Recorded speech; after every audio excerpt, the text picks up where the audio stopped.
Maayong hapon ng Butuan On News Update sa Butuan City Public Information Office.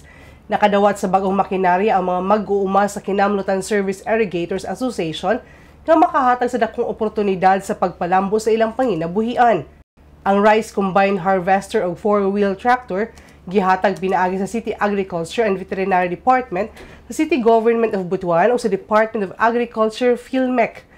Ang Kinamlutan Service Irrigators Association adunay 197 ka hektarya nga yutang umahan ug 150 ka miyembro nga benepisyaryo sa proyekto.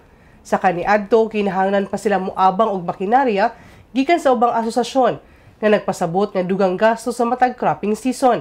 Apan karon, pinaagi sa bag-ong makinarya makamenos sa sila sa operational cost ug makaangkon pa og dugang kita.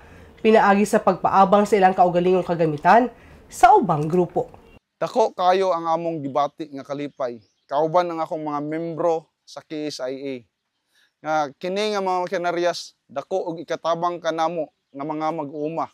Pinaagi niini ang among expenses nga kaniadto 10%, nahimo na lang karon og 8%.